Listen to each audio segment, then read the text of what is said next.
Today on Robert's Full English Breakfast Show, we have a storyteller, a man, despite these very difficult economic times, has written, directed and financed his first major feature film, The Cost of Love, which has been swiftly followed by his second, The Adored. I'm absolutely thrilled to have filmmaker Carl Medland. Carl, thank you very much indeed for coming along. No, my pleasure. Nice introduction, Robert. How did you get into making films? When I was younger, living in Devon, I always used to hire one of those VHS video cameras, and I used to make short films with my family. When my parents used to go out, we used to spend the evening where I was supposed to be babysitting, just making short films, usually horror stories, and my sister would end up usually with, you know, her head cut off or fingers missing, so it's all a little bit morbid but good fun. As a filmmaker, you have to know sort of everything about the technical side, and did you go to film school, or did you sort of learn on your feet? Yes, I mean, with filmmaking, I think more than anything, you have to sort of think quickly and be on your feet. I actually studied theatre and dance, contemporary dance, at Roehampton University. So even though I wanted to be an actor, well, I did a BTEC National Diploma in North Devon, and I ended up deciding not to go to drama school, to go and study contemporary dance with theatre. Then I ended up becoming a director, writer and a choreographer, where I used to sort of fuse contemporary dance with theatre. So it's physical theatre. I used to like people like Nigel Charnock and Lloyd Newsom from DV8. Then I used to tour at the fringe venues at the Edinburgh Festival and around London fringe venues. I used to put on my own physical theatre shows. So that gave me the taste for directing. I used to perform in my own works. I used to produce them, do the casting and everything. And then I thought, well, why do this for theatre? It's got a shelf life of maybe a month, a play. Let's go back to my childhood sort of desires, and let's direct films, you know, because they last forever. And if you've got something important to say and you want to make a commentary on the world, then I think film's a good medium to do that in. You're getting a name for beautifully shot films. Tell us about The Cost of Love and what awards it's won. Well, I wish I could take credit for how beautiful films were shot, but that's Amarjeet Singh Sadal. We worked together on some short films, and I just loved his photography. I loved his eye. He's so artistic, and he not only acts as the director of photography, he's the cameraman, the camera operator, and also the editor. So it's really good, and I think what's important is to build a team of people around you that you can trust and respect and you like working with, and I think you bring out each other's vision. I think if you trust each other's vision and respect each other's vision, and then going forward, I think it just suits the film, it lends a strength. Now, you're a Greenwich man through and through, and the film was shot sort of entirely in Greenwich, and could you tell me how long you actually had to shoot the film? Yeah, The Cost of Love was actually shot in 15 days. And it saved a lot of time by having our production office was my flat. So we were doing makeup there at 5 o'clock in the morning, doing breakfast there, and we had stored all the lights there and all the equipment. And then I think the furthest location we had was at Limehouse at the sauna. So that was our biggest day trip, where we had to take a few casts down to Limehouse on the DLR. But yeah, I mean, Greenwich is such a beautiful place to film, and quite often you see it filmed in classical dramas and things, but I want to do a snapshot of Greenwich, what it's like now, and certainly from the gay angle, what it's like to be a gay man living in Greenwich. Could you tell me about the scene we're about to see of The Cost of Love? Yes, well, this is one of our lead characters, Dale, and he's going to embark on a role play with one of his clients named Pete. Am I expecting company this afternoon? No, sir. Just the two of us. You're eating with me. Who's serving me my meal? I want exceptional service this afternoon. All right. Okay, sir. I guess I should be cutting back on my food anyhow.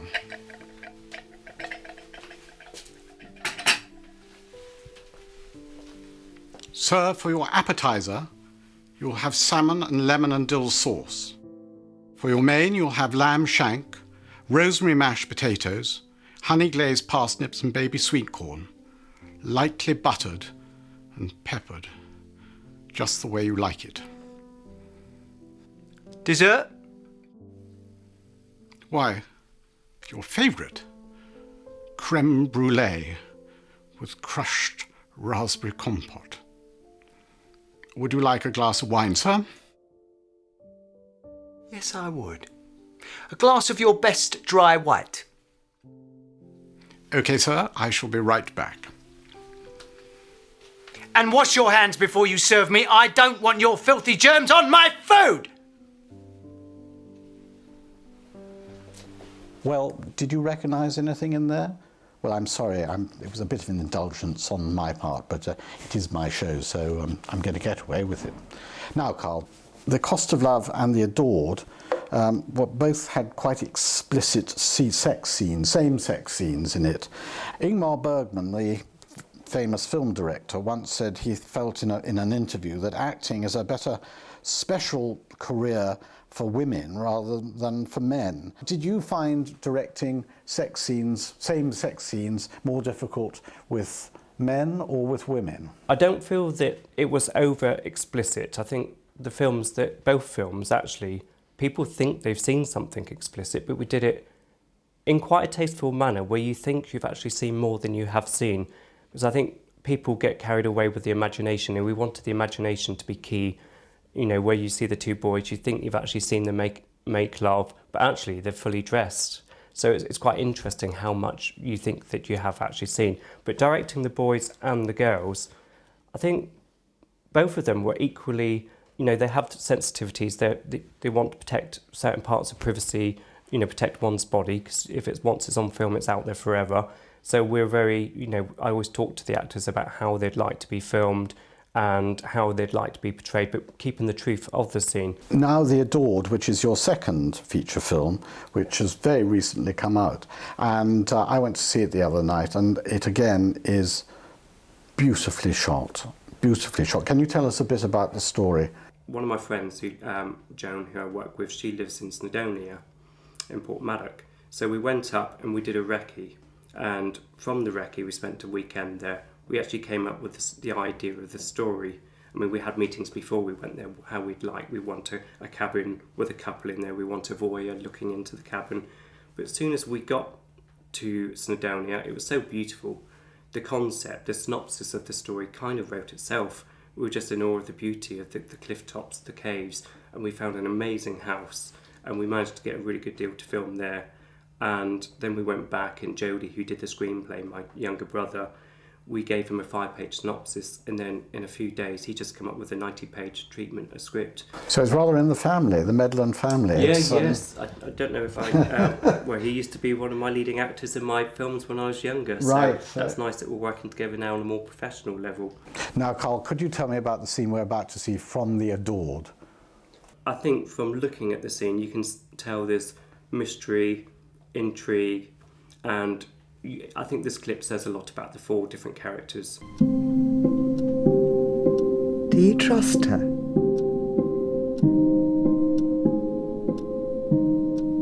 I don't trust anyone. Just a minute. Come in. Just checking everything's all right? Everything's perfect, Frankie, thank you. Right. Well, I'm just down the hall if you want anything. Okay, Give me a shout if you need me. will do.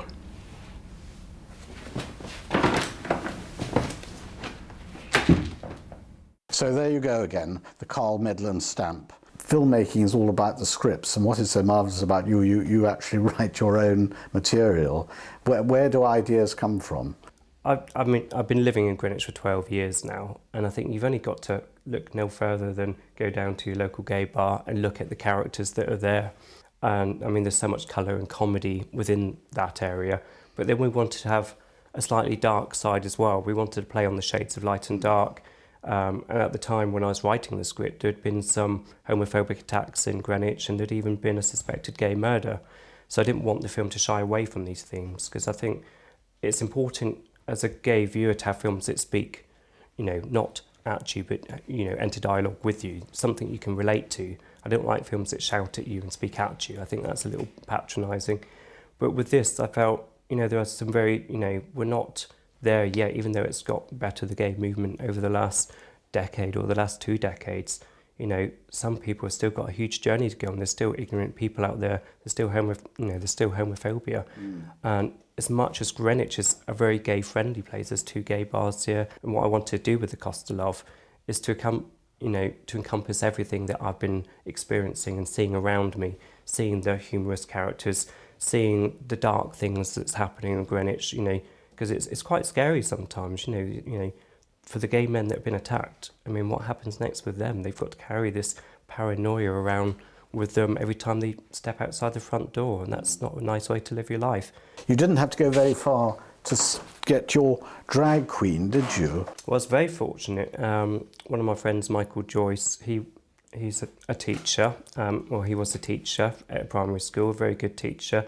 And also he worked at the Rose and Crown pub, the local gay bar, and he was always entertaining everyone that came in for drinks. He'd often, dress up in his drag persona. Estee applaud her, which he was brilliant. And as soon as I seen him a couple of nights, I thought, this will be a great character. And luckily, I had worked with him before as an actor. He played a drag queen in one of my early short films called Fish and Chips, and he was superb. And even got me dragged up for that role. Really? So I had my first drag encounter with Michael. Yeah, he dressed me up. Actually, one of our other friends, Colin Day, was supposed to be doing the role, but he dropped out. So as a director, I had to stand into the high heels and makeup and direct Michael and be in a scene with Michael. But that's a great honour and a proud moment. It's very sad to say that Michael actually died. Yes. Coming up to 2 years now, it's almost his 2nd year anniversary. He went home, he's from Australia, so he went to visit his family and unfortunately died in a car crash. And he never got to see the film? Never got to see the film, the film is left as a tribute to Michael Joyce. We'd very much like here at Roberts Full English to also encore that tribute to Michael Joyce. You, Robert. Thank you. Carl Medland, thank you very much for coming on Robert's Full English Breakfast Show. Thank you. Thank you.